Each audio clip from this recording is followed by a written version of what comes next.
আসসালামু আলাইকুম ওয়া রাহমাতুল্লাহি ওয়া বারাকাতুহু।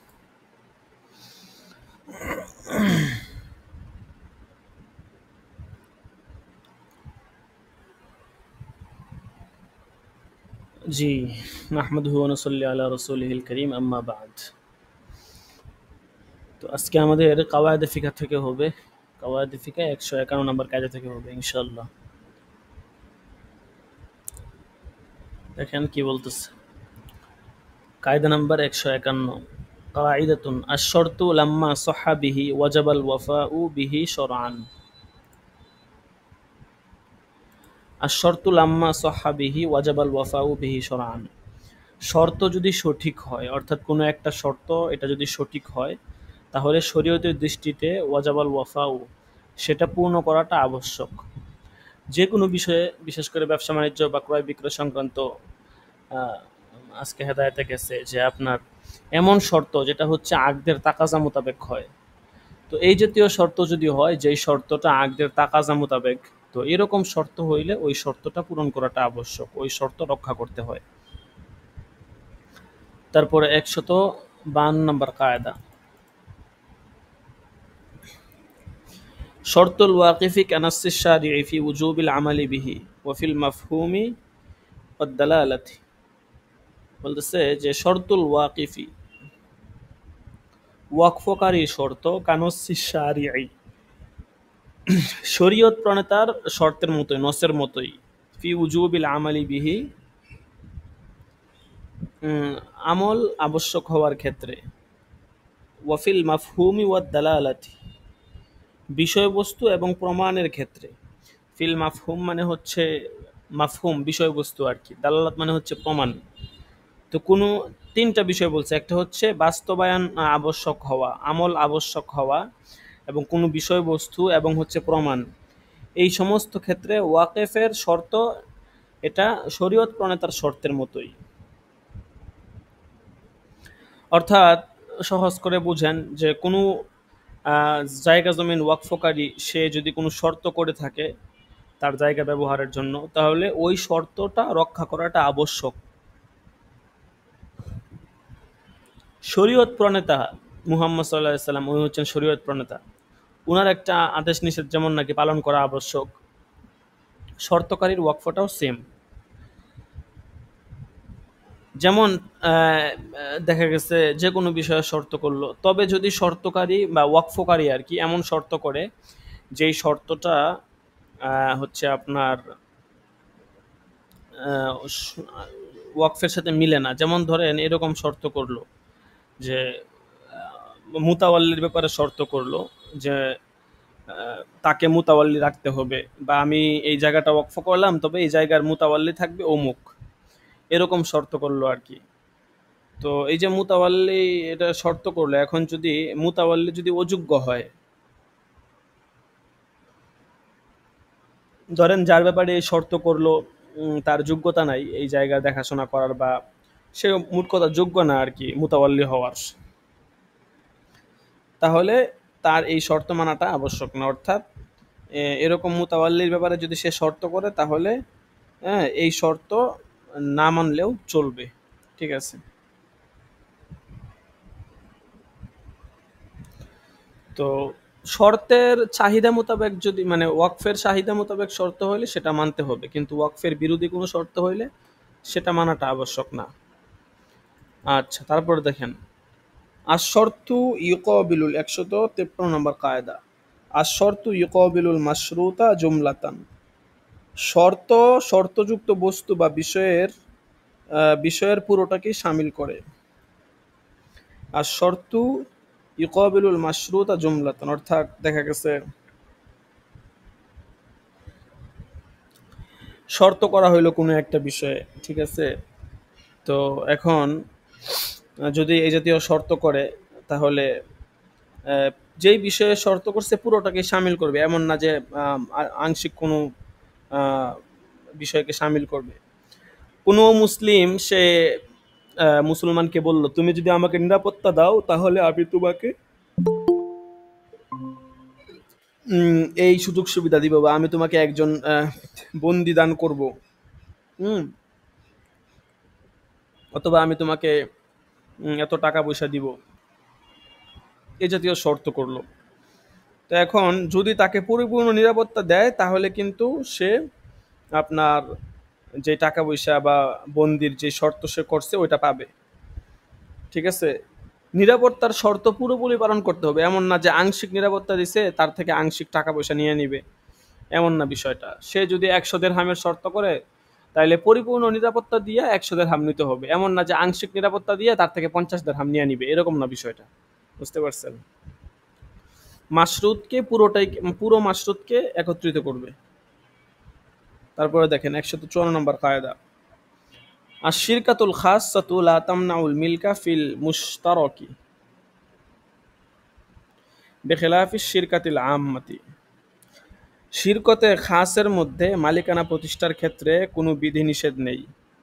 বেখেলাফি শিরকাতিল আম্মাতি, কিন্তু শিরকতে আম্মা এর ব্যতিক্রম। সহজ কায়দা,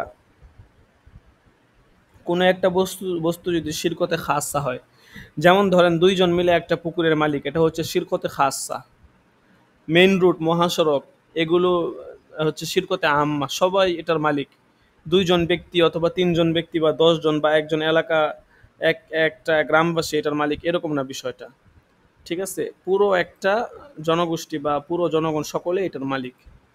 তো এই শিরকতে খাস্তা যেগুলো 2 জন 3 জন মালিক বা নির্দিষ্ট কয়েকজন লোক মালিক, এগুলো হচ্ছে মিল্কিয়তকে নফি করে না, অর্থাৎ এগুলো অন্যের মালিকানাধীন থাকতে পারে, অথবা কেউ যদি এগুলো ক্রয় বিক্রয় করতে চায়, কেউ মালিক হইতে চায়, এটা সমস্যা নাই।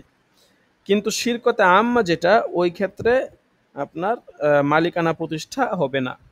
কারণ এখন মনে করেন রাস্তাঘাটের তো জনগণ সবাই মালিক। কেউ এখন কোনো জনগণ যদি চায় যে আমার রাস্তাঘাটের একটা অংশ আমি তার কাছে বিক্রি করে দিব, এরকম এই মালিকানা কি হবে না, প্রতিষ্ঠিত হবে না। তারপরে দেখেন 155 নম্বর কায়দা, শাহাদাতু আহলি জিম্মাতি লাইসাত বিহুজ্জাতিন আলাল মুসলিমিন। মুসলমানদের বিপক্ষে জিম্মিদের সাক্ষী এটা গ্রহণযোগ্য নয়। শাহাদাতু আহলি জিম্মা, যারা জিম্মি আছে এদের সাক্ষী লাইসাত বিহুজ্জাতিন আলাল মুসলিমিন, মুসলমানদের বিপক্ষে গ্রহণযোগ্য নয়। জিম্মি তারা কখনো মুসলমানদের বিপক্ষে সাক্ষী দিতে পারবে না, এই জন্য কোনো বিষয়ের ক্ষেত্রে মুসলমানের বিপক্ষে জিম্মিকে সাক্ষী বানানো যাবে না। এটা ইসলামী রাষ্ট্রের কথা বলতেছে আর কি। তারপরে দেখেন 156 নম্বর কায়দা, আশ-শাহাদাতু বিআকসার মিনাল মুদ্দাই বাতিলাতুন বিখিলাফিল আকল্লি। আশ-শাহাদাতু বিআকসার মিনাল মুদ্দাই, শাহাদাতটা বিআকসার মিনাল মুদ্দাই, দাবির অধিক বিষয়ের ক্ষেত্রে এটা বাতিল। বেখেলাফিল আকল্লি, কিন্তু দাবির কমের ক্ষেত্রে সেটা গ্রহণযোগ্য। একটা উদাহরণ দিলে বুঝতে পারবেন। যদি কেউ এরকম বলে যে এটা হচ্ছে আমার মহিষের বাচ্চা, এখন সাক্ষীরা বলতেছে যে এই মহিষের বাচ্চাটি তার, সে নিজেও বলছে যে এটা আমার মহিষের বাচ্চা, সাক্ষীরাও বলতেছে হ্যাঁ এই মহিষের বাচ্চাটি তার, তাহলে এই সাক্ষ্যটা গ্রহণ করা হবে। কারণ দাবির মধ্যে মহিষ এবং বাচ্চা দুইটার মালিকানার কথা উল্লেখ আছে। ঠিক আছে, আর সাক্ষ্যের মধ্যে কেবল বাচ্চার মালিকানার কথা উল্লেখ আছে। সে বলছে এটা আমার মহিষের বাচ্চা, তো দাবির মধ্যে মহিষের মালিকানা, বাচ্চার মালিকানা দুইটা কিন্তু উল্লেখ আছে। আর যারা সাক্ষ্য দিয়েছে তারা বলছে হ্যাঁ এটা তার আহ, বাচ্চা, বা বলছে যে এই মহিষের বাচ্চাটি হচ্ছে তার। ঠিক আছে, সে কিন্তু বলছে আমার মহিষ, আর সাক্ষীরা বলছে এই মহিষের বাচ্চাটা তার, এরকম। তো তার দাবির ক্ষেত্রে কিন্তু মহিষ বাচ্চা দুইটোর মালিকানার কথা উল্লেখ আছে, আর সাক্ষীদের মধ্যে শুধু বাচ্চার মালিকানার কথা উল্লেখ আছে। এখন তো যদি বিষয়টা উল্টা হয়, এই জন্য সে কি হবে, এখানে বাচ্চার মালিক হতে পারে। এখন যদি বিষয়টা উল্টা হয় তাহলে কিন্তু সাক্ষ্য গ্রহণ করা হবে না। ধরেন সে বলছে হ্যাঁ এই মহিষের বাচ্চা আমার, এরকম বললো আর কি, আর সাক্ষীরা বলল যে আহ, এই মহিষের বাচ্চা তার না। ঠিক আছে, মানে দাবির মধ্যে তার মালিকানার কথা উল্লেখ নাই, মহিষের মালিকানার কথা উল্লেখ নাই, শুধু বাচ্চার মালিকানার কথা উল্লেখ আছে। ঠিক আছে, আর সাক্ষীদের বেলায় আহ, মহিষের মালিকানার কথা উল্লেখ আছে। অর্থাৎ পুরো এটার বিপরীত যদি হয় যে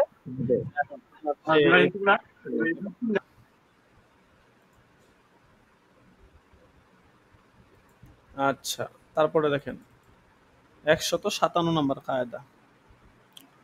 আশ-শাহাদাতু আলা হুকুকিল ইবাদি লা তুকবালু বিলা দাওয়া বিখিলাফি হুকুকিল্লাহ। বান্দার হকের ক্ষেত্রে দাবি ছাড়া সাক্ষ্য এটা গ্রহণযোগ্য নয়। বিখিলাফি হুকুকিল্লাহ, কিন্তু আল্লাহর হকের ব্যতিক্রম।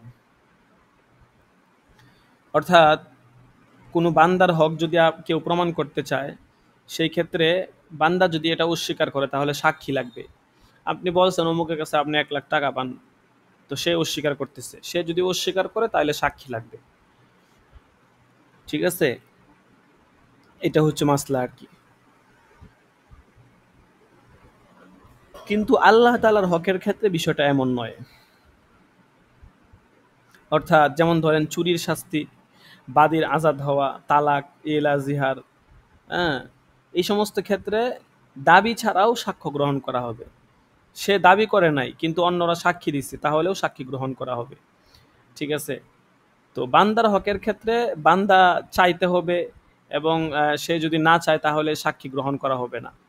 কিন্তু অন্যান্য ক্ষেত্রে সে বান্দা চাইলেই, অর্থাৎ আপনার যেমন ধরেন বাদীর আজাদ হওয়া, চুরি শাস্তি, এগুলোর ক্ষেত্রে কোনো সাক্ষ্য লাগে না। এগুলো হচ্ছে সরাসরি আল্লাহ তাআলার কাছে যদি কেউ বা দাসী আজাদ করে দিতে হয়, দাসীটা কি হয়ে যাবে, সরাসরি আজাদ হয়ে যাবে। ঠিক আছে, এখানে কোনো সাক্ষীর প্রয়োজন নাই, দাবি লাগবে না কোনো। ঠিক আছে, কিন্তু বান্দার হক প্রমাণ করতে চাইলে সেখানে দাবি লাগবে, সাক্ষী লাগবে। এরপরে দেখেন 108 নম্বর কায়দা। আশ-শাহাদাতু আলা নাফি লা তুকবালু। অস্বীকৃতির উপর সাক্ষ্য গ্রহণ করা হবে না। যেমন ধরেন কেউ একটা এরকম বলল যে আমি এই কথা বলিনি, অথবা আমি ওই স্থানে ছিলাম না। ঠিক আছে, এই জাতীয় কথা বললো আর কি, তাহলে তার সাক্ষ্যটা গ্রহণ করা হবে না, কারণ সে তো ওখানে ছিলই না, তাহলে তার সাক্ষ্য কিভাবে গ্রহণ করা হবে, বুঝেন নাই? অথবা সে এটা অস্বীকার করতেছে, এই ক্ষেত্রে তার কথা গ্রহণ করা হবে না। বুঝতে পারছেন? কিন্তু যদি অস্বীকারটা এমন হয় যে এটা সর্বজন স্বীকৃত, তাহলে এটা গ্রহণ করা হবে। যেমন সকলেই জানে যে সে এই কথা বলে নাই, কিংবা অমুক স্থানে ছিল না। ঠিক আছে, তো সবাই যদি জানে বিষয়টা যে হ্যাঁ সে অমুক স্থানে ছিল না, সেই ক্ষেত্রে যদি কোনো সাক্ষ্য সে দেয় সেটা গ্রহণ করা হবে। অর্থাৎ ওই মানে বিষয়ের সাথে মিল রেখে কোনো সাক্ষ্য যদি দেয় সেটা গ্রহণ করা হবে। আর এমনিতে যদি বিষয়টা কেউ না জানে, তাহলে সে যদি অস্বীকার করে সেক্ষেত্রে সাক্ষ্য গ্রহণ করা হবে না। আচ্ছা, তারপরে দেখেন 159 নম্বর কায়দা। আশ-শাইউ ইযা সাবাতা মুকদ্দারান ফিশ শারঈ লা ইউতাবারু ইলা তাকদীরিন আখর। শরীয়তের কোনো বস্তুর পরিমাপের পদ্ধতি যদি প্রমাণ হয়, সেই ক্ষেত্রে অন্য কোনো পরিমাপ গ্রহণযোগ্য নয়। যেমন ধরেন সুদি লেনদেন নিষিদ্ধ, এটা আমরা হাদিস দ্বারা জানতে পারি, 6টা বস্তুর সাথে লেনদেন নিষিদ্ধ।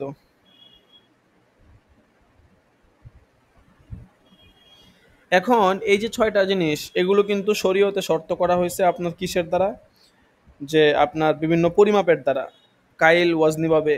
অর্থাৎ শরীয়তের যেই পরিমাপ শরীয়ত উল্লেখ করে দিছে, ওই পরিমাপের সাথেই এটা, মেকদারের সাথে এটা মুআল্লাক হবে।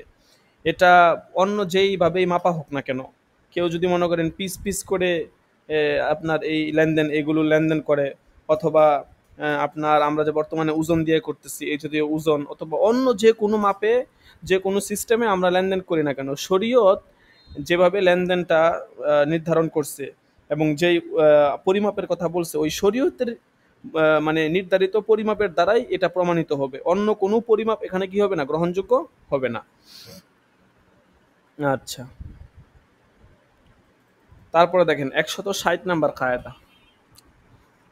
আশ-শাইউ ইউতাবারু মা লাম ইয়াউদ আলা মাওযুইহি বিল ইবতালি ওয়ান নাকসি।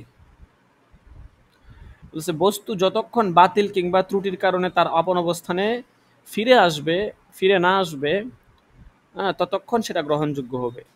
আশ-শাইউ কোনো একটা বস্তু, ইউতাবারু গ্রহণযোগ্য হবে, মা লাম ইয়াউদ আলা মাওযুহি যতক্ষণ না তার আপন অবস্থায় ফিরে না আসবে আর কি, বিল ইবতালি ওয়ান নাকসি ত্রুটির কারণে কিংবা আপনার কোনো ক্ষতির কারণে আর কি। উদাহরণ দিলে বুঝবেন যে আপনার যে কোনো বস্তু যতক্ষণ মানুষের ক্ষতির কারণ হবে না ততক্ষণ পর্যন্ত সেটা গ্রহণযোগ্য হবে। যেমন ধরেন গোলামের উদ্দেশ্য হলো কি তার দ্বারা উপকৃত হওয়া। এখন কোনো অনুমোদিত গোলামের জন্য মনিবের খেদমত শেষ করার আগে কারো সাথে কাজের চুক্তিবদ্ধ হওয়া বৈধ হবে না। কারণ হচ্ছে এটা গোলামের উদ্দেশ্যের বিপরীত। ঠিক আছে?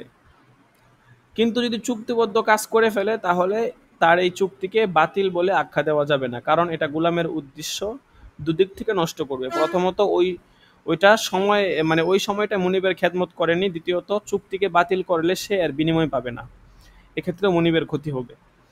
বিষয়টা আরো সহজ করে বুঝেন। ধরেন আপনার একটা গোলাম আছে। এখন গোলাম এটা হচ্ছে মানুষের উপকারে আসবে, মানুষ এর দ্বারা উপকৃত হবে, এটাই হচ্ছে মূল বিষয়। এখন এই গোলামের জন্য বৈধ নাই অন্য কারোর সাথে চুক্তিতে আবদ্ধ হওয়া, ব্যবসা বাণিজ্য হোক বা যে কোনো বিষয় হোক, চুক্তিতে আবদ্ধ হওয়া এটা গোলামের জন্য কি নাই, বৈধ নয়।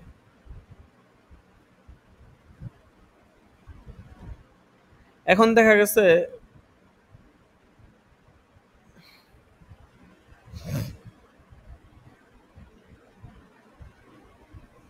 এই চুক্তিতে আবদ্ধ হওয়ার ক্ষেত্রে, এখন যদি আবদ্ধ হয়ে যায় এটা গোলামের জন্য বৈধ নয়। কিন্তু যদি আবদ্ধ হয়ে যায়, বলতেছে সেই ক্ষেত্রে আবদ্ধ হয়ে গেলে, হ্যাঁ, সেই ক্ষেত্রে আপনার এটা তার জন্য চুক্তি ভঙ্গ করাও জায়েজ নাই। কারণ হইতেছে যে একবার সে আবদ্ধ হয়ে গেছে, এখন সে চুক্তি ভঙ্গ করবে, তাহলে তো মনিবের দুই দিক থেকে ক্ষতি। চুক্তিতে আবদ্ধ হয়ে তার খেদমত করতে পারবে না, এটা ক্ষতি, আবার চুক্তি ভঙ্গ হয়ে গেলে সে টাকা পয়সা পাবে না, এটাও ক্ষতি। বুঝতে পারছেন? এই জন্য বলছে যে এটা যতক্ষণ না ইফতালের সাথে ফিরে আসতেছে ততক্ষণ সেটা গ্রহণ করা হবে।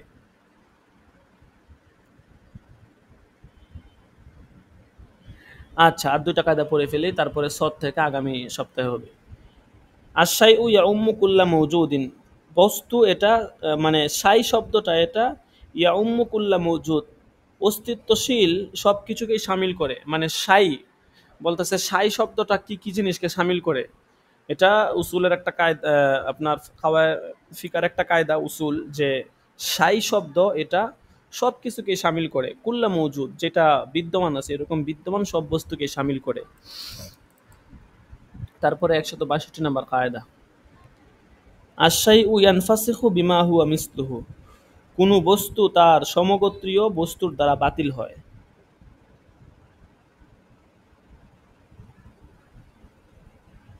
ঠিক আছে? অর্থাৎ যেমন ধরেন, এটা উদাহরণ দিলে বুঝবেন। স্ত্রী সে কাজীর সামনে বলছে যে আমার স্বামী বলেছে ঈসা আলাইহিস সালাম আল্লাহর পুত্র। তো কাজী সাহেব স্বামীকে জিজ্ঞেস করলো, তখন স্বামী বলল হ্যাঁ আমি এটা বলছি, কিন্তু আমার উদ্দেশ্য ছিল অমুক ব্যক্তির বিশ্বাস এমন এটি বর্ণনা করা। তো স্বামীর এই সাক্ষ্যের দ্বারা স্ত্রীর উপর বায়ান তালাক পতিত হবে, কারণ সে কুফরি কথা উচ্চারণ করেছে। তো এখানে তার মনের ভিতরে যে উদ্দেশ্যটা আছে, হ্যাঁ, সেইটা তার কথাকে বাতিল করবে না, কারণ দুর্বল সবলকে বাতিল করতে পারে না। তার বাহ্যিকটার উপর এখানে হুকুম দেওয়া হবে। এটা বলছে যে কোনো বস্তু তার সমগোত্রীয় বস্তু দ্বারা বাতিল হয়। যেহেতু তো মুখের কথাটা গ্রহণ করা হবে, মুখের কথা গ্রহণ করেই তার এটা হুকুম দেওয়া হবে। ঠিক আছে? আচ্ছা, যাই হোক। তো 163 নম্বর কায়দা থেকে ইনশাল্লাহ আগামী সপ্তাহে হবে।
আচ্ছা দেখেন, ও আম্মা জাকাত এখান থেকে হবে আর কি। তো আমাদের বিভিন্ন নিয়ত সংক্রান্ত বিভিন্ন মাসলা মাসাইল চলতেছিল যে কোন প্রাণীর ক্ষেত্রে মানে কোন আমলের ক্ষেত্রে, হ্যাঁ, কোন কাজের ক্ষেত্রে নিয়ত লাগবে, নিয়তকে শর্ত করা হয়েছে, কোনটার ক্ষেত্রে নিয়ত লাগবে না, ইত্যাদি বিষয়গুলো নিয়ে আমাদের আলোচনা চলতেছিল। দেখেন, ওয়া আম্মা যাকাতু ফালা ইয়াসিহু আদাউহা ইল্লা বিন্নিয়্যাতি। যাকাত আদায় সহি হবে না ইল্লা বিন্নিয়্যাতি, নিয়ত ছাড়া। ওয়া আলা হাযা ফামা যাকারাহুল কাযিল ইসবিজাবি, আহ, এই হিসাবে কাজী ইসবিজাবি তিনি যেটা উল্লেখ করেছেন যে আন্না মানিম তানা আন আদা ইহা, তিনি যেটা উল্লেখ করেছেন যে কেউ যাকাত দেওয়া থেকে যদি বিরত থাকে, ঠিক আছে, আখদা আখজাহাল ইমামু কারহান, উনি বলতেছেন যে কেউ যদি যাকাত দেওয়া থেকে বিরত থাকে তাহলে ইমাম জোরপূর্বক তার থেকে নিয়ে নিবে, ওয়াযাআহা ফি আহলিহা, এবং তার যে মাসরাফ আছে যাকাতের মাসরাফে সেটা খরচ করে দিবে, ওয়া তুজজিউহু, তাহলে এটা তার পক্ষ থেকে যথেষ্ট হয়ে যাবে। এটা কাজী ইসবিজাবি বলছেন। লিআন্নাহু লিল ইমামি উইলায়াতু আখযিহা, তিনি বলতেছেন কারণ হচ্ছে ইমামের গ্রহণ করার অধিকার আছে। ফাকামা আখযুহু মাকামা দফইল মালিকি বিইখতিয়ারিহি, কাজেই তার গ্রহণ করা এটাকে ধরা হবে মালিকের স্বেচ্ছায় আদায় করার স্থানে।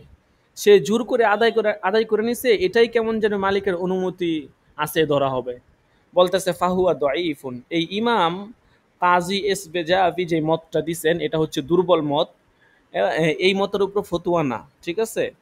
ফতুয়া হচ্ছে যে স্বেচ্ছায় জাকাত দিবে, নিয়ত করে জাকাত দিবে। যদি কারো কাছ থেকে জোরপূর্বক জাকাত নিয়ে নেওয়া হয় এবং তার নিয়ত না থাকে তাহলে জাকাত আদায় হবে না, ঠিক আছে। এটাই হচ্ছে আপনার মূল মাযহাব।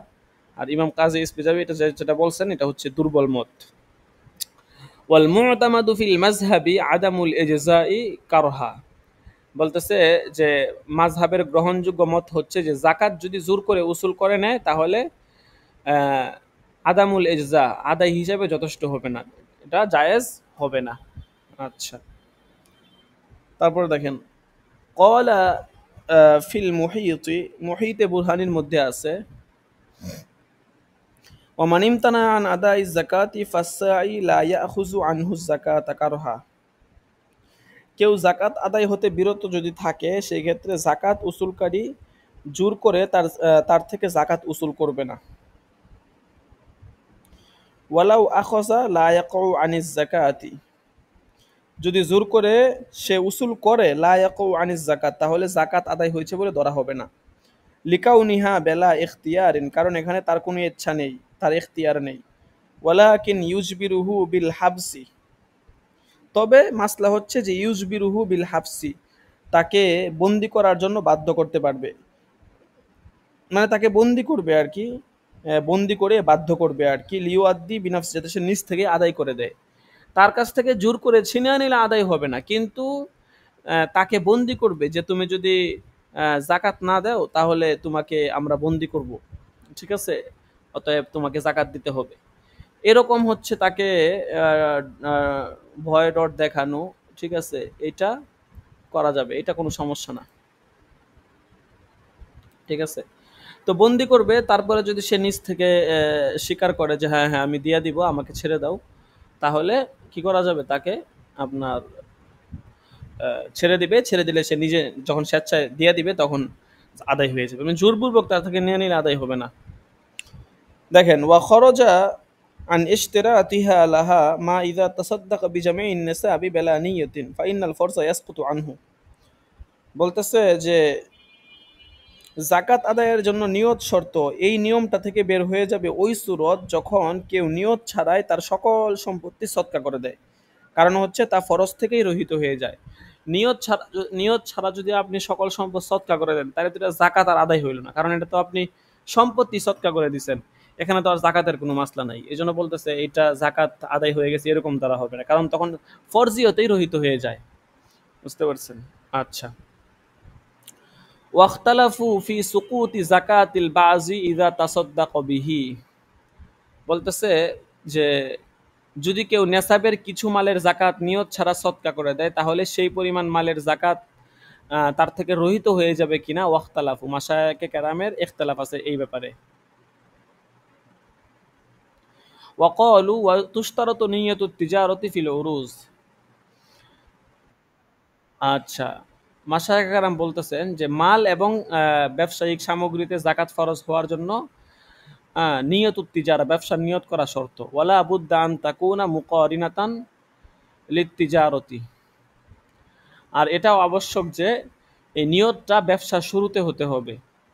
ফালাউইশ তারা শাইআন লিনাফসিহি নাউয়ান, সুতরাং যদি কেউ নিজের জন্য কিছু ক্রয় করে এই নিয়ত করে যে আন্নাহু ইন ওয়াজাদা রিবহা, যদি সে এটার মধ্যে কোনো লাভ পায় বা আহু তাহলে বিক্রি করবে, লা যাকাত আলাইহি, তাহলে কোনো জাকাত আবশ্যক হবে না। বুঝতেই তো পারতেছেন, এই মাসলা আগে পড়ছেন। যেমন ধরেন আপনি একটা জিনিস কিনছেন, হ্যাঁ, তো কিনার পরে আপনি ব্যবসার নিয়তে কিনেন নাই, এমনিতে আর কি কিনছেন। আহ, দেখা গেছে বলতেছেন যে যদি লাভটা পাই এটা বিক্রি করে দিব, এরকম করলে 2 বছর থাকলেও এটার উপর জাকাত আবশ্যক হবে না। ঠিক আছে, তবে যদি আপনি কিনছেন এই ব্যবসার নিয়তে, সেই ক্ষেত্রে আপনার জাকাত হ্যাঁ আবশ্যক হবে আর কি। ঠিক আছে, এরপর একটা উদাহরণ দিতে সহজ করে দেখেন, যে বলতেছে ওয়াত তিজারতা ফিমা খরাজা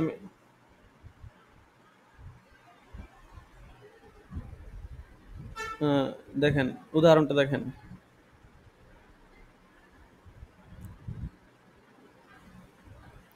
ولو نوى التجارة فيما خرج من أرضه العشرية أو الخراجية أو المستأجرة أو المستعارة। তো যদি ব্যবসার নিয়ত করে উশরি জমিনে, খারাজা মিন আরদিহি আল উশরিয়া, যে জমিন থেকে উশুর বের হয় মানে উশরি জমিনে, আবিল খারাজি অথবা খারাজি জমিনে, আবিল মুস্তাজারা অথবা ভাড়া নেওয়া জমিনে, আবিল মুস্তাআর অথবা আরিয়তে নেওয়া জমিনে, আরিয়ত মানে ধার নেওয়া আর কি, ধার নেওয়া জমিনে যদি ব্যবসার নিয়ত করে, লা যাকাত আলাইহি, তাহলে এগুলোর মধ্যে কি হবে না, জাকাত আবশ্যক হবে না। ওয়ালাউ কারানাত মা লাইসা বাদালা মালিন বিমালিন কাল হিবাতি ওয়াস সাদকাতি ওয়াল খুলই ওয়াল মাহরি ওয়াল ওয়াসিয়াতি লা তাসিহু আলা সহিহ। বলতেছে যদি ব্যবসার নিয়ত মিলিত হয় এমন মালের সাথে যা কারো মালের বিনিময়ে হাসিল হয়নি, তাহলে সহি কওল অনুসারে ব্যবসার নিয়ত সঠিক হবে না। বুঝতে পারছেন? মানে এমন মালের সাথে ব্যবসার নিয়ত আসছে যেটা আপনার কারো মালের বিনিময়ে হাসিল হয় না, যেমন ধরেন হেবার মাল, সৎকার মাল, খোলার মাল, মোহরের মাল, ওসিয়তের মাল, এগুলোর মধ্যে যদি ব্যবসার নিয়ত মিলিত হয় তাহলে এইগুলোর মধ্যে জাকাত কি হবে না, আবশ্যক হবে না, কারণ এগুলো তো মালের বিনিময়ে হাসিল হয় নাই। ঠিক আছে, এটাই বলছি। ওয়াফিস সাইমাতি লা বুদ্দা মিন কসদি ইসামাতিহা লিদ-দাররি ওয়ান-নাসলি আকসারুল হাওলি ফাইন কুসিদা বিহি তিজারাতু ফাফিহা যাকাতুত তিজারা। বলতেছে যে যদি সায়েমা জানুয়ার জাকাত ওয়াজিব হওয়ার জন্য অন্তত সারা বছর কিংবা বছরের অধিকাংশ সময় দুধ অথবা বংশ বিস্তারের জন্য সায়েমা বানানোর নিয়ত করাটা জরুরি। সায়েমা জানোয়ার তো চিনে নেই, যেগুলো হচ্ছে চড়ে চড়ে খায় আর কি, এরকম জানোয়ার, হ্যাঁ, গৃহপালিত না আর কি। তো এগুলো সায়েমা বানানোর জন্য এবং বংশ বিস্তারের জন্য জরুরত হচ্ছে আকসারুল হাউল, বছরের অধিকাংশ সময়, মানে আপনার অথবা দুধ অথবা বংশ বিস্তারের জন্য সায়েমা বানানো জরুরি। ফাইন কুসিদা বিহি তিজারো, তো এই অবস্থায় যদি আপনার ব্যবসার নিয়ত করা হয়, ঠিক আছে। তুফাইল আহমদ আনমিউট করে রাখেন, মিউট করছেন কেন দেখেন। ফাইন কুসিদা বিহি তিজারতু ফাফিহা যাকাতুত তিজারা, যদি এই পশুগুলোর ব্যাপারে ব্যবসা নিয়ত করে তাহলে ব্যবসা শুরু করে দেয়, তাহলে বলতেছে যে এখানে মালে তিজারতের জাকাত ওয়াজিব হবে। ইন কানাতিশ শিরা, যদি ব্যবসার নিয়ত প্রাণী খরিদের সাথে মিলিত হয়। ওয়া ইন কুসিদা বিহিল হামলু ওয়ার রুকুবু আবিল আকলু ফালা জাকাত আসলান, আর যদি বোঝা বহন, আরোহণ অথবা খাওয়ার নিয়ত করে তাহলে এই সমস্ত প্রাণীতে মোটেও জাকাত আসবে না। সহজ মাসলা, যে ধরেন গৃহপালিত পশু যেগুলো, এগুলো তো দেখা গেছে আমরা ব্যবসার নিয়তে আমরা করি না, এগুলো হচ্ছে আমাদের প্রয়োজন, এগুলো সমস্যা নাই। তো ধরেন আপনার যে সায়েমা প্রাণী যেগুলো সারা বছর বিভিন্ন জায়গাতে চড়ে ফিরে খায়, তো এই সমস্ত প্রাণীর ক্ষেত্রে জাকাত আবশ্যক হবে, বলতেছে এগুলো জাকাত আবশ্যক হওয়ার জন্য নিয়ম হচ্ছে যে বছরের অধিকাংশ সময় অথবা পুরো বছর এই বংশ বিস্তার এবং দুধ দেওয়া ইত্যাদি কাজের জন্য আপনার কাছে রাখতে হবে, মানে আপনার আয়ত্তে রাখতে হবে এবং এর মধ্যে ব্যবসা নিয়ত করতে হবে। তো যদি ব্যবসার নিয়ত করেন সেই ক্ষেত্রে হচ্ছে আপনার এই আপনার আবশ্যক হবে, ঠিক আছে, সেই ক্ষেত্রে আপনার জাকাত আবশ্যক হবে। আর যদি ব্যবসার নিয়ত না করেন, ঠিক আছে, তাহলে কি হবে না, জাকাত আবশ্যক হবে না। বুঝতে পারছেন, এটাই হচ্ছে মাসলা আর কি। এখন মনে করেন যে ছায়ামা প্রাণী এগুলোর মধ্যে চরার নিয়ত করছে অথবা আরোহণের নিয়ত করছে, বলতেছে এই জাতীয় যদি নিয়ত সে করে তাহলে এটা কোনো কিছু আবশ্যক হবে না, ঠিক আছে, এটাই বলছে। আচ্ছা, তারপরে দেখেন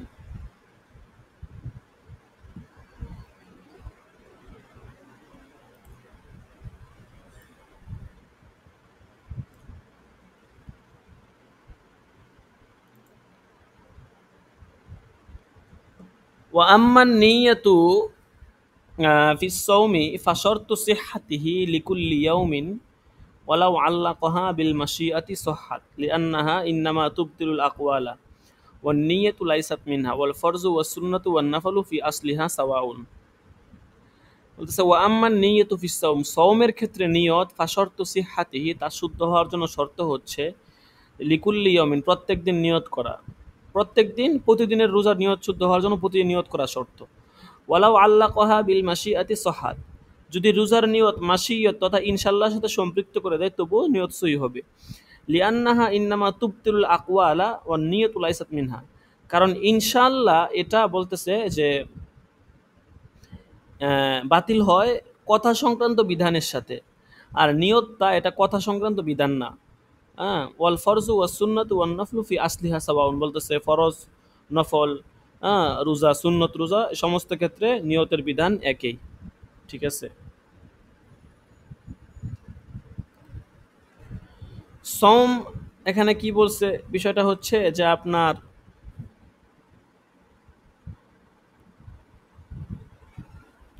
মাসলাটা আগে একটু বুঝেন যে যেই সকল লেনদেন অথবা ব্যবসা বাণিজ্যের ভিত্তি কথার উপরে, ওই সকল কারবারের ক্ষেত্রে বা লেনদেনের ক্ষেত্রে যদি ইনশাল্লাহ বলা হয় তাহলে পূর্বের সকল কথা বাতিল হয়ে যায় এবং কারবার বাতিল হয়ে যায়। আর যে সকল কারবারের ভিত্তি বিষয়ের ভিত্তি কথার উপর নয়, সে সকল বিষয়ে ইনশাল্লাহ বলার দ্বারা বাতিল হবে না। সুতরাং এর মতলব এরকম যে যদি রোজার নিয়তের সাথে ইনশাল্লাহ সম্পৃক্ত করে তাহলে এটা বাতিল হবে না, বরং রোজা সহি হয়। যেমন বলল যে নাওয়াইতু আন আসুমা গদান ইনশাল্লাহ, আমি কি করব, আগামীকাল রোজা রাখবো। এখানে ইনশাল্লাহ বাক্যটা এটা হচ্ছে ওই সমস্ত বিধান, মানে ইনশাল্লাহটা সে বাতিল করবে ওই সমস্ত বিধানকে যেগুলো কথা সংশ্লিষ্ট। যেমন ধরেন তালাক, আজাদ করা, কসম করা, মান্যত করা, এগুলো হচ্ছে কথা সংশ্লিষ্ট বিধান বিধান আর কি। মানে আপনি যদি স্ত্রীকে তালাক দিতে চান সেক্ষেত্রে আপনার কথা বলতে হবে কথার মাধ্যমে। আর ধরেন আজাদ করা, সেখানে যদি আপনি কোনো গোলামটাকে আজাদ করতে, এরকম বলতে হবে যে ইনশাল্লাহ আগামীকাল তাকে আজাদ করব, ইনশাল্লাহ দেখি আজাদ করব, ঠিক আছে, বা ইনশাল্লাহ আল্লাহ চাইলে আজাদ করে দিলাম, এরকম ইনশাল্লাহ আল্লাহ চাই, ইনশাল্লাহ আজাদ করে দিলাম, এরকম বললে আজাদ হবে না।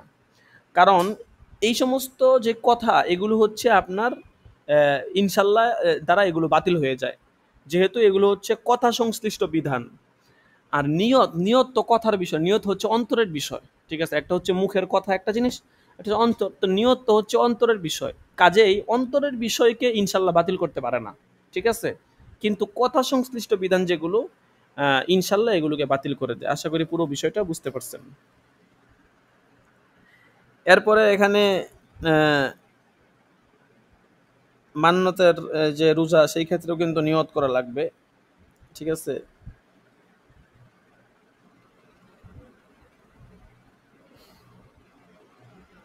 আর মান্যতের ক্ষেত্রে কিছু জিনিস শর্ত, এটা আপনারা জানেন। আচ্ছা, এটা সামনে আসতেছে দেখেন, আহ,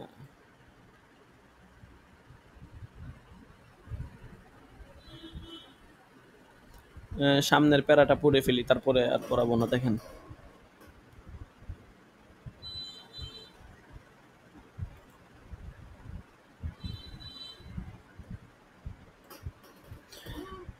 ও আম্মাল হাজ্জু ফাহিয়া শর্তু সিহাতিহি আইজন ফরজন কানা আও নফলান। হজের কথা বলতেছে যে এইটা ফাহিয়া শর্তু সিহাতিহি ফরজন কানা আও নফলান, ফরজ হোক নফল হোক, হ্যাঁ, আপনার এটা শুদ্ধ হওয়ার জন্য নিয়ত লাগবে। ওয়াল উমরাতু কাযা আলিকা, বলতেছে ওয়াল উমরাতু কাযা আলিকা, মানে উমরাটাও এরকম নিয়ত লাগবে। ওয়ালা তাকুনু ইল্লা সুন্নাতান ওয়াল মানজুরু কাল ফরজি ওয়ালাউ নাযারা হাজ্জাতুল ইসলাম লা তালজামুহু ইল্লা হাজ্জাতুল ইসলাম কামা লাউ নাযারাল উযহিয়্যা।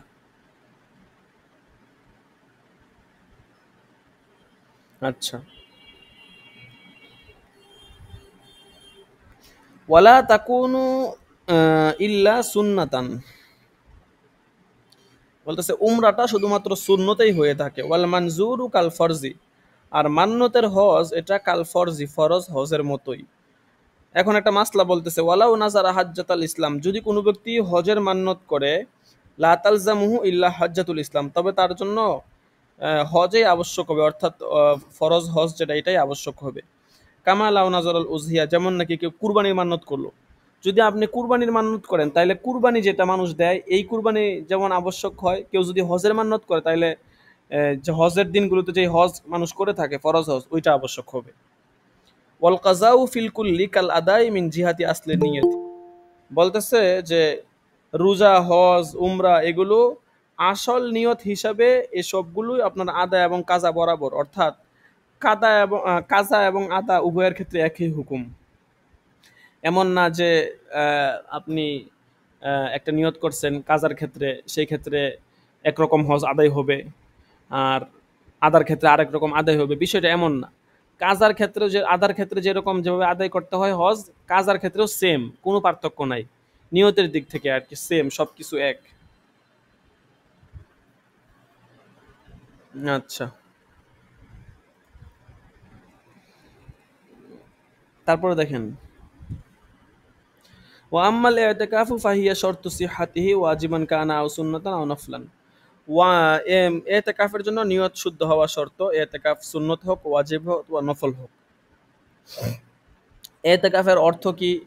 হ্যাঁ, এতেকাফের হচ্ছে আপনার, আচ্ছা এর আগে যেটা বলতে চাইছিলাম মান্যতের বিষয়টা যেহেতু আসছিল ভুলে গেছি বলতে।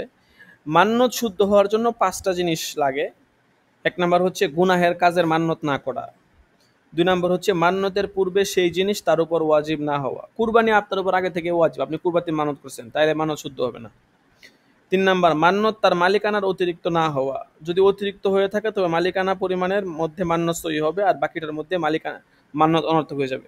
আপনি এমন জিনিসের মানত করছেন যেটা আপনার মালিকানার বাহিরে, মালিকানা বহির্ভূত, ওই ক্ষেত্রে মান্যত শুদ্ধ হবে না। 4 নাম্বার মান্যতকৃত জিনিসটা অন্যের মালিকানাধীন না থাকা, আপনার নিজের মালিকানাধীনই না বস্তুটা, অন্যের মালিকানাধীন, সেই ক্ষেত্রে কি হবে না, মান্যত শুদ্ধ হবে না। 5 নাম্বার মান্যতকৃত জিনিসটা অসম্ভব জিনিস না হওয়া, যদি কেউ গতকাল রোজা রাখবে এরকম মান্যত করে তাহলে কি হবে না, তার মান্যত সহি হবে না, অসম্ভব জিনিসের মান্যত করছে। ঠিক আছে, আকাশে পাখি উড়ে যাচ্ছে, সে নিয়ত করছে যে যদি আমার এই কাজটা হয়ে যায় তাহলে আমি এই পাখিটা আহ, বা এই জিনিসটা অমুককে দান করে দিব। তো এই যে সে নিয়ত করলো, এটা তো পাখি, তো এটা আপনার কন্ট্রোলহীন। ঠিক আছে, তো এই জাতীয় জিনিসের ক্ষেত্রে এই মান্যত কি হবে না, শুদ্ধ হবে না। আচ্ছা, তো এই 5টা শর্ত মাথায় রাখবেন, এই 5টা শর্ত অবশ্যই ভালো করে শিখে রাখবেন, এগুলো মান্যতের জন্য আবশ্যক। আপনাদের এমন যেন কেউ না থাকে যে কিতাবাদি নাই। ঠিক আছে, বছর তো শেষেই হয়ে যেতেছে দেখতে দেখতে। আপনাদের প্রথম সাময়িক পরীক্ষা ইনশাল্লাহ আগামী মাসে হবে আর কি, আগস্ট মাসে। তবে আগস্ট মাসের শুরুতে নাকি শেষে নাকি মাঝামাঝি সময়ে এটা এখনো কনফার্ম না, এটা পরবর্তীতে সিদ্ধান্ত হবে। বাকি আগস্ট মাসে হবে এটা কনফার্ম। ঠিক আছে, আগস্ট মাসে যে হবে এটা কনফার্ম, তবে আগস্ট মাসের শুরুতে শেষে নাকি মাঝামাঝি এটা কনফার্ম না আর কি।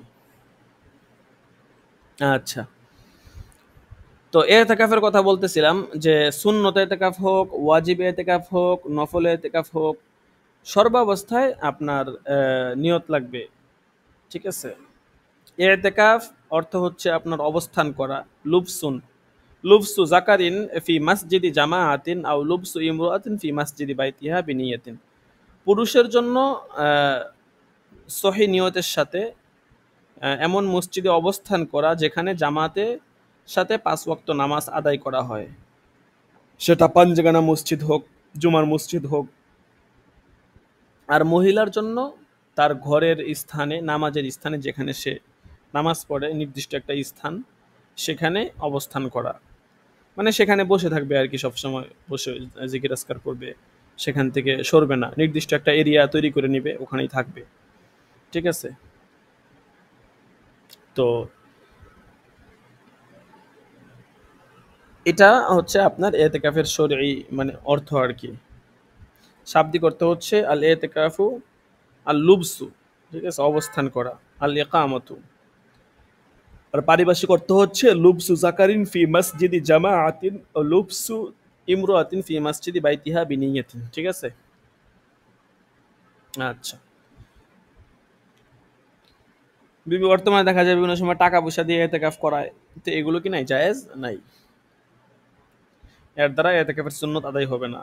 এতেকাফ মূলত তিন প্রকার: ওয়াজিব এতেকাফ, সুন্নত এতেকাফ, মুস্তাহাব এতেকাফ। মান্যতের যে এতেকাফটা, এটা হচ্ছে ওয়াজিব এতেকাফ। আর রমজানের শেষ দশকের যে এতেকাফ, এটা হচ্ছে সুন্নত এতেকাফ। আর তৃতীয় প্রকার যে নফল এতেকাফ, এটা সর্বনিম্ন মুহূর্ত, সর্বনিম্ন পরিমাণ হচ্ছে ১ মুহূর্ত, ১ মিনিট, ১ সেকেন্ড, ১ মুহূর্ত আর কি। মসজিদে ঢুকতেছেন নামাজের জন্য, এতেকাফের নিয়ত করে ফেললেন। ঠিক আছে? নফল এতেকাফ এটা। ঠিক আছে? এটাও এক ধরনের এতেকাফ, নিয়ত করে ফেললে আপনি সওয়াব পাবেন। বুঝতে পারছেন? আচ্ছা, যাই হোক। তো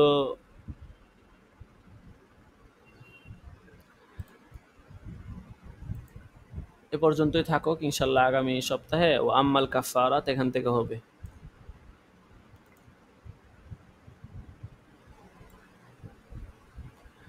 আপনাদেরকে যে তামরিন দেওয়া হচ্ছে, আপনারা লিখতেছেন কিনা আমি জানি না, সবক অল্প অল্প করে দেওয়া হয়, তামরিনগুলো লিখে নিয়েন। অলরেডি কিন্তু তামরিন ২৬টা তো মনে হয় দেওয়া হয়ে গেছে, তাই না?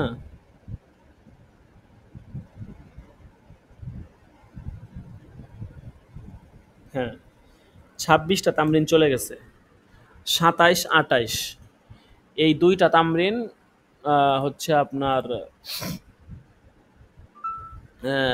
লাস্ট তামরিন আর কি, প্রথম সাময়িক পরীক্ষার আগে। ঠিক আছে? তো ১৯-২০ তারিখ না, তারপরে হচ্ছে ২১-২২, ২৩-২৪, ২৪ তারিখ পর্যন্ত আপনাদের মোটামুটি তামরিন সব শেষ। এরপরে আপনাদেরকে হচ্ছে, আজকে তো এই মাসের কয় তারিখ, ১২ তারিখ চলে গেল আজকে। আপনারা ২০ তারিখের মধ্যেই, দেখেন একটু কথাটা মনোযোগ দিয়ে শুনেন, ২০ থেকে ২২ তারিখের মধ্যেই তামরিনটা আপনারা লিখে কমপ্লিট করে পাঠিয়ে দিবেন কুরিয়ার করে। যদি কেউ সরাসরি আসতে চান, আমার সাথে দেখা করে দিয়ে দিতে পারেন। তামরিনগুলো আমরা দেখবো আর কি। ঠিক আছে? যাদের আগ্রহ আছে, কারণ আপনারা যেন এটা বলতে না পারেন যে আমরা ইফতার তামরিন হুজুরে দেখে নাই, খালি আমরা লিখছি। হ্যাঁ, অন্যান্য জায়গায় এরকম গুরুত্ব দিয়ে কেউ দেখবেও না। তারপরে আমরা অপশন রাখছি, আমরা আমাদের জায়গা থেকে মেহনত চালায় যাব, আপনাদের ইচ্ছা। এখন তামরিন দুইটা বিষয়, একটা হচ্ছে তামরিন যদি আপনি না লেখেন, সেক্ষেত্রে আপনি পরীক্ষায় নাম্বার পাবেন না, এটা কনফার্ম ধরে রাখেন। ধরেন এখানে ২৮টা তামরিন হচ্ছে আপনার নেসাব, আর ২৯ এবং ৩০ নাম্বার হচ্ছে পরীক্ষার তামরিন। ঠিক আছে? আমাদের ওয়েবসাইটে আপনার পরীক্ষার প্রশ্নটস্ত সব কিছু আছে, ওখানে আপনারা দেখেন, পরীক্ষার আগ দিয়ে ওখান থেকে সাজেশনগুলো মোতালা করে নিয়েন, ওখান থেকেই ম্যাক্সিমাম প্রশ্ন আসবে। তো ধরেন এই ২৯-৩০ নাম্বার তামরিনটা হচ্ছে পরীক্ষার তামরিন, আর ১ থেকে ২৮ হচ্ছে আপনার পরীক্ষা মানে সাধারণ নেশাব আর কি। তো এখন দেখা গেছে আপনার পরীক্ষার দুইটা তামরিনের জন্য আমরা সর্বোচ্চ ৩০ নাম্বার ধরতে পারি। আর ২৮টা তামরিন যদি আমরা ২ নাম্বার করে ধরি, ৫৬ নাম্বার। তো পরীক্ষার দুইটা তামরিনের জন্য ২০-২০ করে ৪০, আর হাতের লেখা সুন্দর উপস্থাপনের জন্য ৪ নাম্বার। এই মোট হচ্ছে আপনার ৪৪ নাম্বার। আর পরীক্ষার দুটো তামরিন ২৮টা তামরিনের জন্য ২ নাম্বার করে ৫৬ নাম্বার। এই মোট 56 আর হচ্ছে 44, মোট হচ্ছে আপনার 100 নাম্বারের পরীক্ষা। এখন ধরেন আপনি শুধু পরীক্ষার দুটো তামরিন লিখছেন, তাইলে আপনি পাবেন কত? 30, 35, 40 পাবেন সর্বোচ্চ। ঠিক আছে, এ হচ্ছে বিষয়। এমনও হইতে পারে পরীক্ষার তামরিনের নাম্বার আরো বেশি দেওয়া হইতে পারে আর কি, মানে ইয়ার নাম্বার আর কি, ওই নর্মাল তামরিনের নাম্বার। এখন তামরিন আমাদের কাছে পাঠানোটা জরুরি না। জরুরি না বলতে, যদি পাঠান এটা হচ্ছে আপনাদের এখতিয়ারি, এমন না যে না পাঠাইলে পরীক্ষার নাম্বার পাবেন না, এমন না। তবে পরীক্ষার জন্য তামরিন লেখা শর্ত। আর পরীক্ষা যখন তামরিন জমা দিবেন, আমরা কিন্তু তামরিন দেখে আপনাকে নাম্বার দেবো, এমন না যে আমি তামরিন লেখছেন আর নাম্বার দিয়ে দিলাম, এরকম না। ধরেন আপনি একটা তামরিন 5টা তামরিন লেখছেন, দলিল টলিল কিছু উল্লেখ করে না, খালি কোনো রকম দায় সারা লিখে থয়ে দিচ্ছেন, তাহলে আপনি দেখা গেছে 2 নাম্বার থাকলে আপনি 1 নাম্বার পাবেন। ঠিক আছে, এরকম আর কি। এরকম 5টা করলে 5 নাম্বারের 10 নাম্বারেতে 5 নাম্বার পাবেন, অথবা 10 নাম্বারেতে 4 নাম্বার 3 নাম্বার পাবেন, এরকম হবে আর কি। ঠিক আছে, কিন্তু যদি সুন্দর করে লেখেন তাহলে ফুল নাম্বার পাবেন। তামরিনে স্বতন্ত্র 100 নাম্বারের পরীক্ষা হয় সব জায়গাতেই, এটা মাথায় রাখবেন। এখন যেহেতু সময় কম, আমি তো তামরিন অলরেডি অনেকগুলো দিয়ে দিছি, আপনারা নিজ দায়িত্বে লিখে নিয়ে আপনারা পাঠায় দেন। পাঠায় দিলে যারা যত আগে পাঠাইতে পারবেন, আমরা হচ্ছে পরীক্ষার ফলাফল দেওয়ার আগে আগেই, মানে ফলাফল যে সময় প্রকাশ পাবে আর কি, ওই সপ্তাহের মধ্যে তামরিনগুলো দেখা শেষ করে ফেলবো, এবং নতুন তামরিন পরীক্ষার ফলাফল দেওয়ার পর থেকে নতুন তামরিন শুরু করব। তো যেহেতু আমাদের টার্গেট 100 তামরিন পূর্ণ করা, গত বছর আমরা 60টা করছিলাম আর কি, তো এই বছর যেহেতু আপনারা আগ্রহ দেখাইছেন মাশাল্লাহ যে 100 করবেন, তো প্রথম সাময়িক পরীক্ষার আগ পর্যন্ত 30, দ্বিতীয় সেমিস্টার পর্যন্ত হচ্ছে 70, সর্বনিম্ন 70 আর কি, 80ও হইতে পারে, বলা যায় না। আর দ্বিতীয় সেমিস্টার থেকে তৃতীয় সেমিস্টার পর্যন্ত 30টা। তো এই হচ্ছে মোট আপনার 100 তামরিন। ঠিক আছে, আচ্ছা যাই হোক।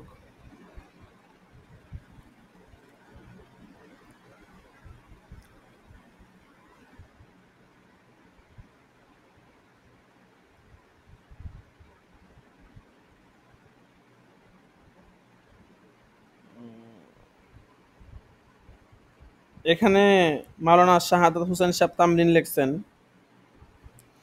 17 নাম্বার 4 নাম্বার তামরিন, মাত্র 4 নাম্বার তামরিন লেখেন, তামরিন দেওয়া হয়ে গেছে 26 নাম্বার পর্যন্ত।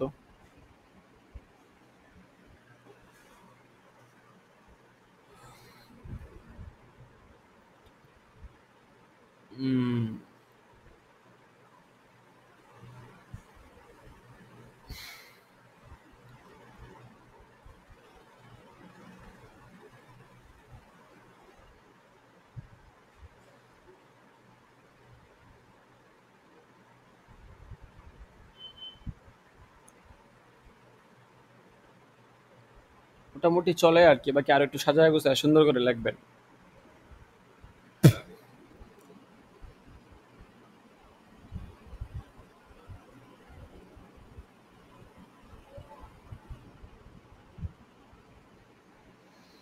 আচ্ছা ঠিক আছে, যাই হোক, শনিবার দিন আমরা একটু আগেই ক্লাস শেষ করে দেই, যেহেতু বুধবার দিন সোমবার দিন 11টা প্লাস বেজে যায়, এই জন্য শনিবার দিন আধা ঘন্টা আগেই শেষ করে দিই। তো শেষ করে দিব দরজটা, এখন হাজিরা ডাকা হবে, হাজিরার পরে ছুটি হয়ে যাবে ইনশাআল্লাহ।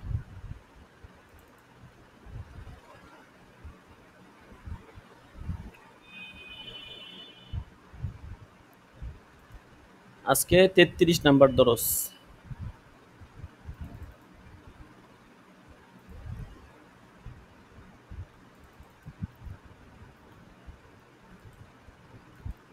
আবু নাইম আছে?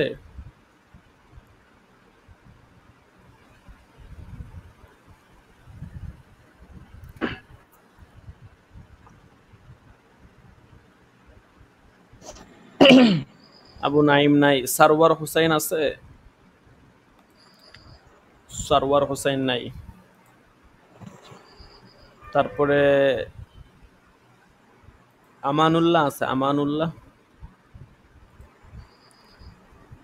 10 নাম্বার দাখেলা মুস্তাহিদ আল আদনান। লাব্বাইক 11 নাম্বার খুরশেদ আলম। লাব্বাইক 13 নাম্বার আবু ইউসুফ। লাব্বাইক উস্তাদ জাসি 15 সাকিবুল ইসলাম। লাব্বাইক 17 নাম্বার শাহাদাত হুসাইন।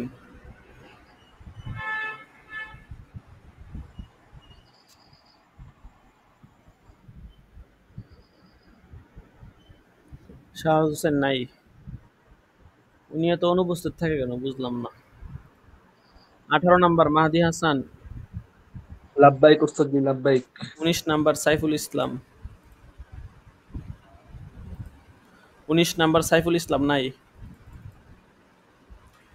20 নাম্বার আছে রাফিউল ইসলাম রাফি।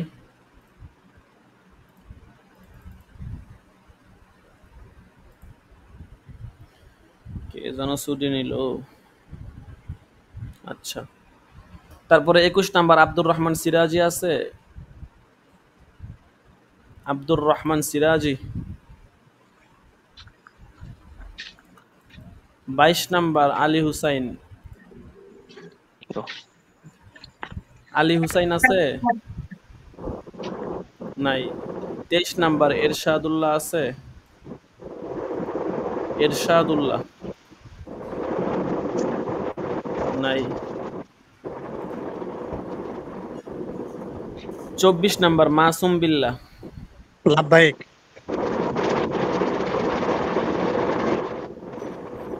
আপনারা আচ্ছা 24 নাম্বার। 25 নাম্বার আছে আবু বকর সিদ্দিক।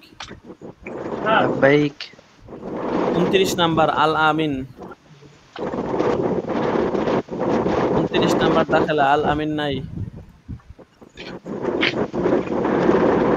30 নাম্বার ওয়াইসুল করনি আরেকটি। 32 তাসনিম মাহমুদ। তাসনিম মাহমুদ নাই। 33 তুফায়েল আহমদ। লাব্বাইক উস্তাদ জি। 36 ইউসুফ মাহমুদ। লাব্বাইক উস্তাদ। 38 নূর হুসাইন।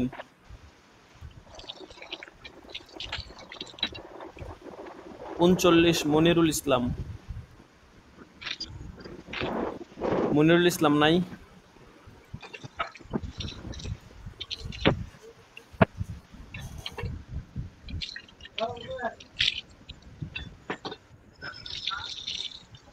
আচ্ছা যাই হোক, 30 নাম্বার দরসার হাজিরা হয়ে গেল। যদি কারো গাইন টেন থাকে বলতে পারেন।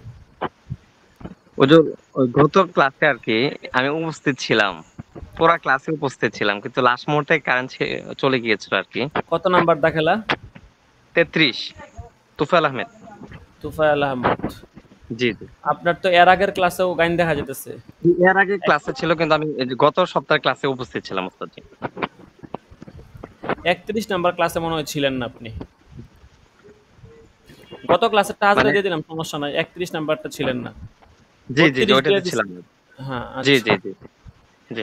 আর খুরশেদ আলম, আপনাকে আমি শেষবারের মতো, আপনি যেহেতু মানে খুব রিকোয়েস্ট করছেন, শেষবারের মতো আপনাকে আমি 31-32 হাজিরা দিয়ে দিলাম।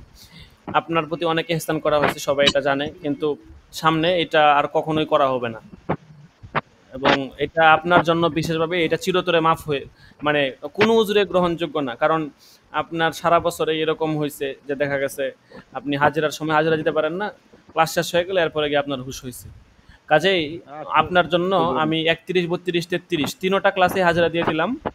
আপনার আর গাইন আছে কিনা জানি না। আপনি যেহেতু অ্যাক্টিভ থাকেন, মূলত এই দৃষ্টিকোণ থেকে আপনাকে হাজিরাটা দেওয়া হয়েছে। কিন্তু যদি আনঅ্যাক্টিভ থাকতেন তাহলে কখনোই হাজিরা দেওয়া হতো না।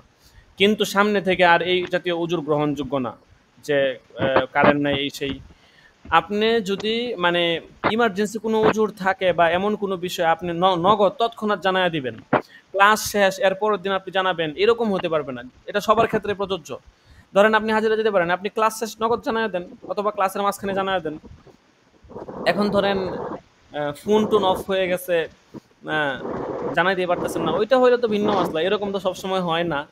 এটা হলে একটু দেখা যাবে আর কি। এখন আপনি এই জন্য আবার এটা সুযোগ সুযোগ নিয়েন না আবার, ঠিক আছে? কিন্তু কোনটা অবহেলা আর কোনটা বাস্তবিকে উজুর, সেটা কিন্তু আমরা বুঝতে পারবো। কাজেই শেষবারের মতো আপনাকে হাজিরা দিয়ে দিলাম। হ্যাঁ, আশা করি আপনি সামনে থেকে আর কোনো উজুর আপনার ইনশাল্লাহ নেওয়া হবে না, ঠিক আছে? যেহেতু হাজিরার ক্ষেত্রে আমরা একটা ভালো পুরস্কারের ব্যবস্থা রাখছি, কাজেই আপনারা যদি বারবার অবহেলা করেন, সেই ক্ষেত্রে তো সেই পুরস্কারটা আপনার হক, আপনি হকদার হবেন না, ঠিক আছে? গত বছর আমাদের এমনিতে অ্যাক্টিভ স্টুডেন্ট মোটামুটি আপনাদের চেয়ে অনেক কম ছিল। এই বছর তো আপনারা আসলে অনেক অ্যাক্টিভ। তো তারপরেও 2 জন হাজিরার পুরস্কার পাবে আর কি। আমরা পুরস্কার দেই নাই, এবছর দেবো ইনশাল্লাহ। তো জন্য আপনারা এই বিষয়টাতে খেয়াল রাখবেন। আচ্ছা ঠিক আছে, তো আজকে এই পর্যন্তই। সকলেই ভালো থাকবেন। কে এখন ক্লাসে আসছে? তাওহিদ হাসান কে?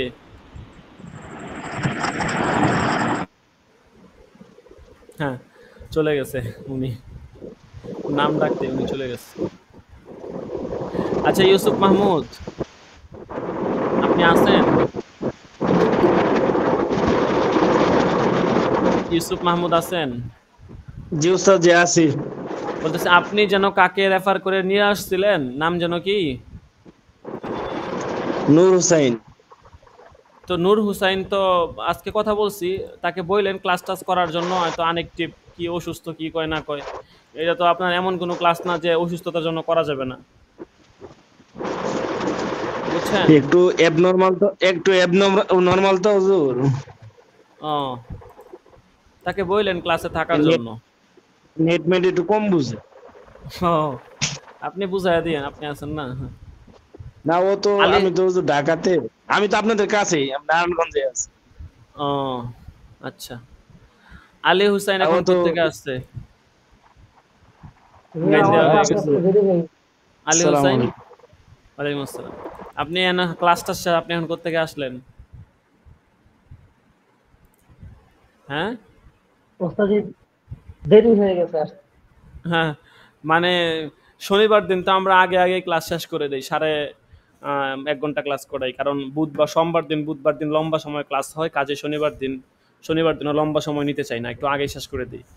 তো এখন হ্যাঁ, প্রতিদিনের ক্লাস তো থাকে না, আজকে এত- আজকে মাদ্রাসার মিটিং ছিল তো ওই জন্য দেরি হয়ে গেছে। ও, ঠিক আছে, যেহেতু তারপরেও গুরুত্ব দিয়ে জয়েন হয়েছেন, আমি হাজিরা দিয়ে দিচ্ছি, ঠিক আছে? সামনে থেকে যেন মিস শুক্রিয়া। না হয়, খেয়াল রাখেন, ঠিক আছে? জি ইনশাআল্লাহ। আচ্ছা ঠিক আছে, ইনশাল্লাহ সোমবার দিন সময় মতো সকলেই চলে আসবেন। তো আজকে এই পর্যন্তই, সকলে ভালো থাকবেন। আল্লাহ হাফেজ। আসসালামু আলাইকুম ওয়া রাহমাতুল্লাহি ওয়া বারাকাতুহু। ওয়ালাইকুম আসসালাম ওয়া রাহমাতুল্লাহি ওয়া বারাকাতুহু।